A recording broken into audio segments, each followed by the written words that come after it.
Halo semua, Tritunggal adalah doktrin inti dalam ajaran teologi Kristen. Tapi, tahukah kamu, memahami doktrin Tritunggal ternyata bukan hanya soal iman dan gereja saja. Ajaran ini bisa berdampak nyata dalam kehidupan kita sehari-hari. Mulai dari cara kita membangun hubungan sosial, mengambil keputusan politik, mengelola ekonomi, bahkan hingga memajukan ilmu pengetahuan dan teknologi. Semua itu bisa dipengaruhi oleh cara pandang kita terhadap Tuhan. Kok bisa? Bagaimana mungkin konsep ketuhanan berpengaruh sampai ke dunia teknologi dan ekonomi? Nah, simak video ini sampai selesai.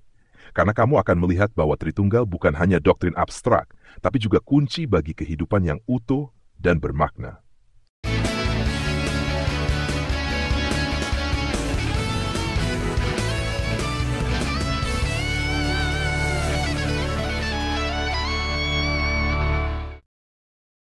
Nah, sebelum kita membahas dampak Tritunggal dalam kehidupan kita, tentu kita perlu tahu dulu, apa sebenarnya Tritunggal itu? Banyak orang salah paham dan mengira bahwa Tritunggal berarti ada 3 Tuhan, 3 Allah, atau 3 dewa. Padahal Tritunggal bukan seperti itu.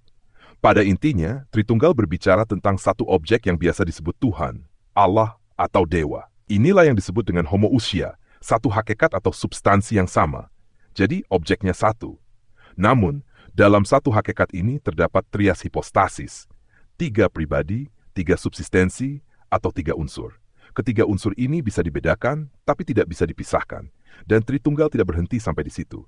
Ajaran ini juga menjelaskan bagaimana ketiga pribadi Bapa, Putra, dan Roh Kudus bekerja dalam satu kesatuan. Bagaimana dari yang tidak ada menjadi ada. Bagaimana dari konsep abstrak menjadi wujud nyata. Dari Bapa yang tak terlihat, tak terdengar, dan tak tersentuh, keluar firman-Nya yang dapat dilihat, didengar, dan disentuh.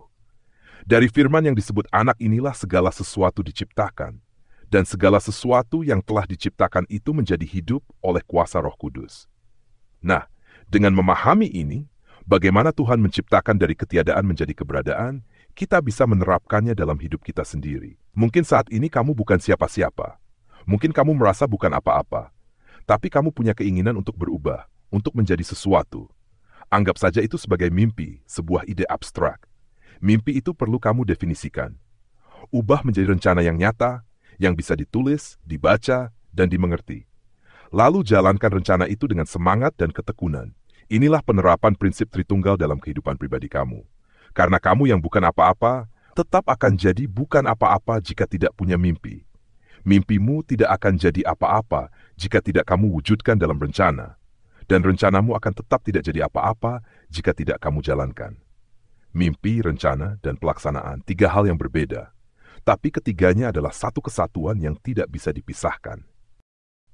Jika kamu belum bisa memahami bahwa mimpi, rencana, dan pelaksanaan adalah satu kesatuan, 3 hal yang berbeda tapi saling terikat seperti Tritunggal, maka kamu mungkin akan hidup dalam kebingungan. Misalnya, kamu bermimpi pergi ke Bali, membuat rencana ke Yogyakarta, tapi yang kamu lakukan malah jalan kaki ke Bandung. Tidak sinkron, bukan? Atau bisa juga kamu hanya mampu memahami sesuatu secara monoteistik.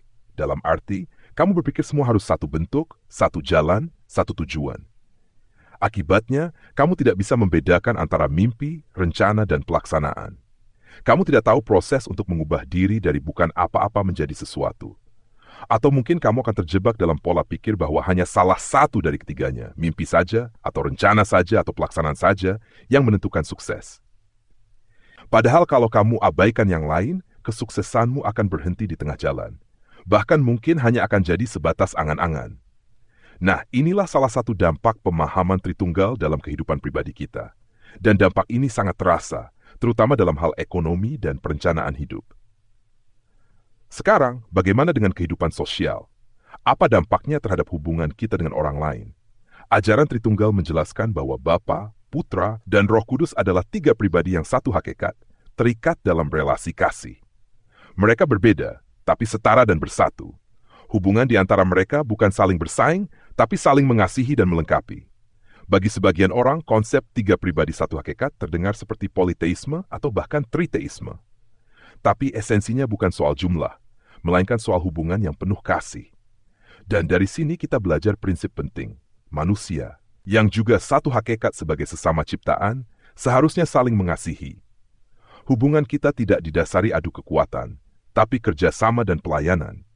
Saya sering mendengar pengajar yang sangat menekankan monoteisme berkata, tidak boleh ada dua Allah atau lebih, nanti Allahnya berantem, saling rebutan siapa yang lebih hebat.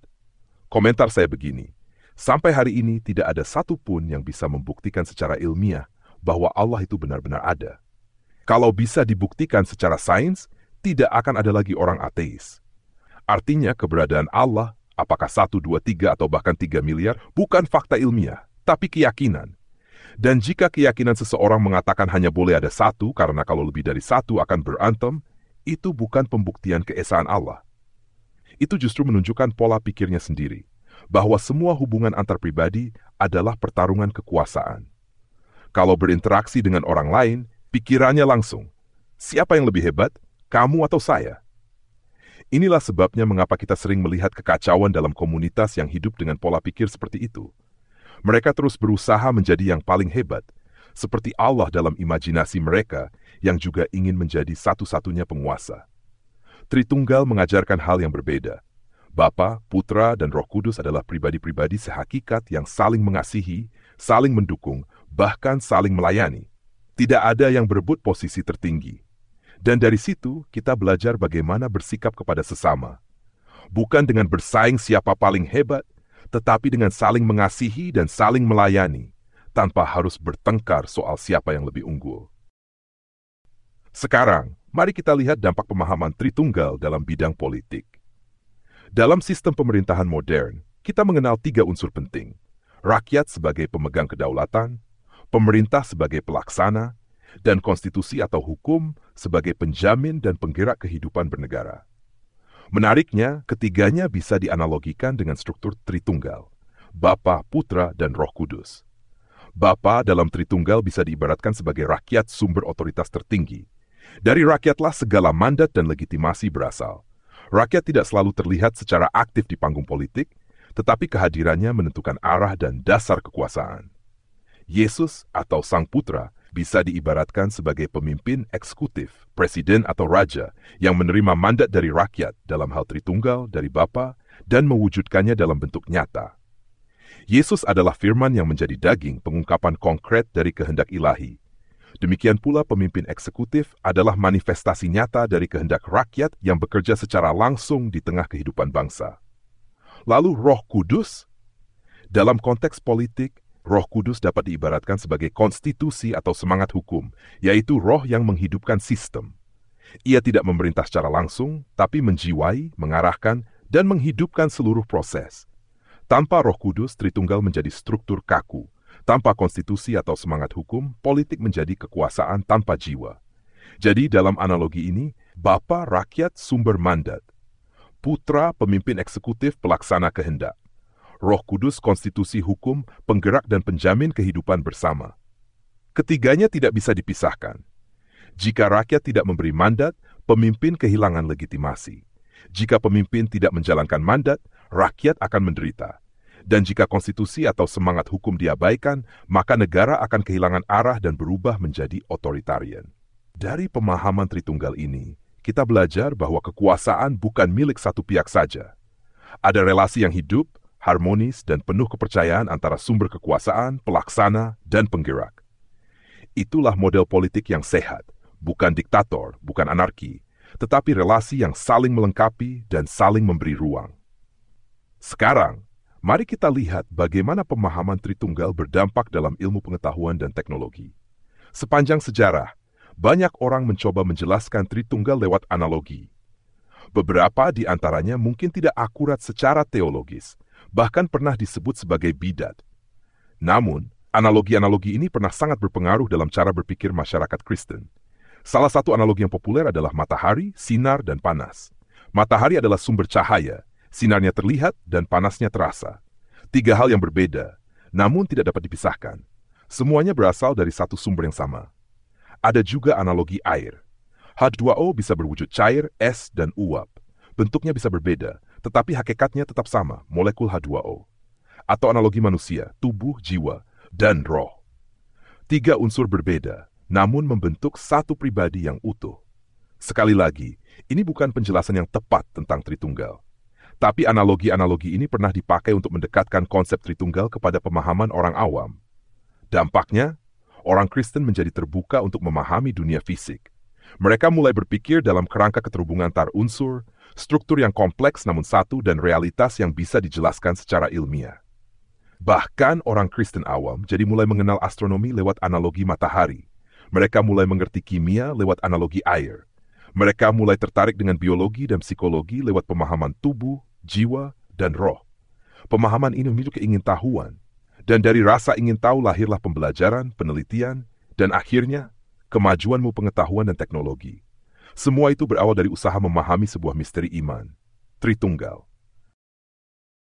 Kita tidak sering menemukan pembahasan mengenai fisika, kimia, atau biologi dalam memahami konsep teologi lain, terutama teologi yang mengajarkan bahwa itu tunggal dan tidak perlu dipertanyakan. Sekarang, mari kita lanjutkan dengan pembahasan mengenai teknologi nyata yang lahir dari pemahaman Tritunggal. Tentu saja, semua teknologi baru dapat terwujud jika sang inovator memahami konsep Tritunggal, mimpi, rencana, dan pelaksanaan yang sudah kita bahas sebelumnya. Dalam pengembangan produk, perlu adanya kolaborasi antara berbagai tim pengembang, desainer, dan penguji untuk memungkinkan terciptanya produk yang kompleks dan berfungsi dengan baik. Secara jujur, tidak ada teknologi yang terinspirasi langsung dari doktrin teologi Tritunggal Bapa, Putra, dan Roh Kudus. Namun, pemahaman bahwa untuk menciptakan sesuatu, kita membutuhkan substansi atau unsur-unsur yang membentuknya, jelas sangat berpengaruh dalam pengembangan teknologi. Contohnya, untuk membuat sistem komputer, kita membutuhkan 3 unsur penting, CPU, RAM, dan storage. Ketiganya saling melengkapi dan tidak bisa dipisahkan satu sama lain untuk menciptakan kinerja yang optimal. Contoh lainnya adalah dalam pembuatan kendaraan. Sebuah mobil memerlukan mesin, bahan bakar, dan sistem kelistrikan. Ketiga unsur ini, meskipun berbeda, bekerja bersama untuk menjalankan kendaraan dengan baik. Ini menunjukkan bahwa dalam pengembangan teknologi, kita tidak hanya perlu satu unsur, tetapi banyak unsur yang saling berkolaborasi untuk menciptakan sesuatu yang utuh dan berfungsi dengan baik, persis seperti prinsip Tritunggal dalam teologi. Jadi, mengapa orang Kristen perlu mempelajari Tritunggal? Karena memahami doktrin Tritunggal tidak hanya mendalamkan iman, tetapi juga memberi dampak besar dalam kehidupan sehari-hari, baik dalam aspek pribadi, sosial, politik, ekonomi, bahkan ilmu pengetahuan dan teknologi. Pemahaman tentang Bapa, Putra, dan Roh Kudus yang bekerja dalam kesatuan mengajarkan kita untuk melihat dunia sebagai tempat di mana segala hal saling terhubung dan saling melengkapi. Tritunggal mengajarkan kita untuk tidak hanya memahami sesuatu secara terpisah, tetapi juga bagaimana berbagai unsur yang berbeda bisa bekerja bersama untuk menciptakan sesuatu yang utuh dan bermakna. Itulah beberapa alasan mengapa penting bagi kita untuk mempelajari doktrin Tritunggal. Semoga video ini membuka pemahaman baru bagi kamu. Jika kamu merasa informasi ini bermanfaat, jangan lupa like, share, dan subscribe agar lebih banyak orang yang mendapatkan manfaatnya. Tinggalkan komentar di bawah tentang pemikiran kamu tentang Tritunggal, dan kita bisa berdiskusi lebih lanjut. Sampai jumpa di video berikutnya. Aku percaya pada satu dewa, Sang Bapa yang Maha Kuasa, yang dari Dia segala sesuatu ada. Aku percaya pada satu Tuhan, Yesus Kristus Putra Tunggal Dewa, yang oleh Dia segala sesuatu ada. Aku percaya Sang Firman Dewa turun ke dunia dalam rupa manusia demi menyelamatkan kita dari dosa. Dikandung Roh Kudus, dilahirkan Maria, disalibkan, mati, dan dikuburkan, bangkit pada hari yang ketiga, naik ke langit, duduk di kanan Bapa, akan datang kembali di akhir zaman, hakimi yang hidup dan yang mati.